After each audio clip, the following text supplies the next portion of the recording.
Dari awal, cita-cita si Sontoloyo adalah membuat Indonesia menjadi negara pemenang mengalahkan Tiongkok dan Amerika. Kita nggak mau jadi budak mereka lagi. Sungguh ini ide yang gila. Mengalahkan mereka dalam artian kita harus memiliki kemakmuran di atas mereka. Memiliki kemakmuran di atas Amerika, di atas Tiongkok. Memiliki kekuatan tawar lebih dari mereka. Memiliki kekuatan penggentar lebih dari mereka. Dan memiliki produk domination yang absolut. Kita ini negosiasi dengan mereka posisinya saat ini selalu kalah, selalu ngemis dan meminta karena level playing field-nya berbeda. Kita harus samakan, kita harus lebihkan. Itulah tujuan kita untuk menjadi negara pemenang. Untuk itu, produk kita bukan saja competitive advantage tetapi absolute advantage sehingga kita bisa mendominasi, terutama mendominasi mereka. Apa yang harus Indonesia lakukan? Apa yang harus didominasi? Amerika punya kekuatan militer dengan anggaran 1.000 billion dolar per tahun atau hampir 100 kali anggaran militer Pak Menhan Prabowo atau 3 kali dari anggaran militernya Tiongkok. Amerika punya 8.000 titik safe house CIA di seluruh dunia di 194 negara. Amerika punya tentara swasta terbesar di dunia seperti Triple Canopy, Blackwater, dan lain sebagainya. Amerika punya hulu ledak nuklir terbanyak di dunia. Mereka juga memiliki kapal induk terbanyak di dunia, menguasai media internasional dan banyak lagi kekuatan penggentar tadi. Jika digelar di meja bisa 1 kilometer kali panjang kertasnya.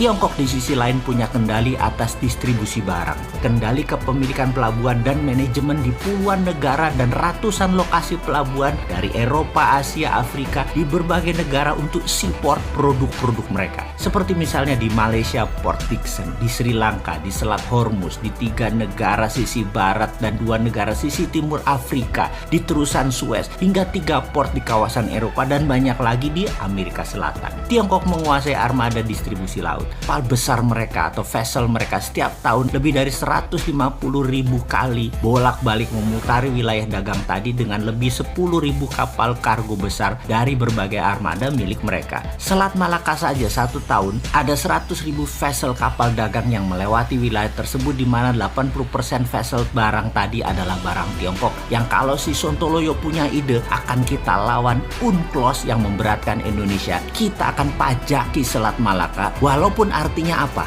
Artinya kita perang dengan komunis Tiongkok. Kita nggak peduli, kita lawan gitu ya. Kita kan patriotik nasionalis. Kita Indonesia secara nasional itu harus untung, bukan untuk segelintir oligarki saja untungnya, juga bukan untung untuk kepentingan negara lain. Harus nasional, harus Indonesia, harus bangsa dan negara Indonesia yang untung. Nggak bisa pejabat ini dikelola oleh orang yang pemahaman pragmatis, oportunis selalu. Gantianlah, gantian dengan yang mereka nasionalis. Bagaimana? Kita harus membangun kekuatan penggentar. Karena itu kalau boleh memilih partner adalah negara yang memiliki kemampuan membuat nuklir adalah calon mitra kita atau mitra kita. Bagaimana kita buat listrik tenaga nuklir? Kita bergabung dengan Jepang, Rusia, ataupun Iran juga nggak apa-apa. Untuk itu kita perlu punya pengayaan uranium atau uranium enrichment. Kita punya bahan baku dari Freeport. Kita enrich menjadikan bahan untuk PLTN yang akan kita bangun di Batam atau pulau sekitarnya, di mana listrik tadi kita kasih murah buat Singapura dan Malaysia.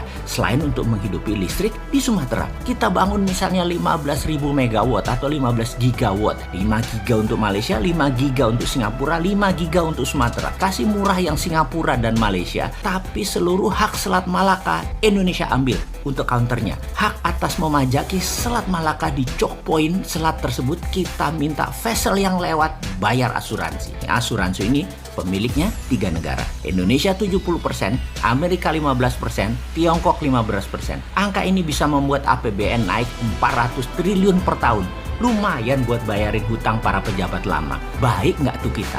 Buat uang buat bayarin hutang yang dibuat pejabat lama. Yang saat ini naik hutangnya nambah 3.000 triliun. Yang menjadi 6.000 triliun. Yang beban bunganya saja yaitu 500 triliunan per tahun. Hutang tadi kita bayarin. Bukan kayak sekarang nambah hutangan terus. Kita nih nanti bikin duit Tenang bos, pensiun Anda nanti tetap kita jaga martabat Anda. Kami kaum Sontoloyo itu patriotik nasionalis. Ngerti apa itu mikul luhur mendem jeruk? Bukan ngerti saja, kami lakukan. Kalian pensiun santai saja, aman nggak? Kami acak-acak nggak? Hutang Anda pun kita bayarin. Kewajiban yang kalian tidak sanggup pikul, yang cuma bisa ngomong tok, kita yang tanggung. Selama semua saat ini kalian permudah dan mempermudah kami bergerak. Jangan lagi memperbanyak hutangan dan kagum dengan negara komunis Tiongkok dan Amerika yang amburadul itu. Stop. Jadi kekuatan penggentar yang mau kita bangun adalah kita bangun pengayaan nuklir, kita punya PLTN, kendalikan Selat Malaka, dan punya senjata berhulu ledak nuklir. Wah ini orang, sekarang lakukan. Atau nunggu pensiun kita yang muda yang ngegarap. Yo wes, kita toto dahar dulu sebentar. Monggo vaksin disebar dan COVID segera dituntaskan. Biar nanti kita kerjanya enak. Terima kasih loh, udah usahanya memenangkan perang lawan COVID. Plus vaksin kita dukung penuh. Untuk kita juga kok nantinya. Setuju?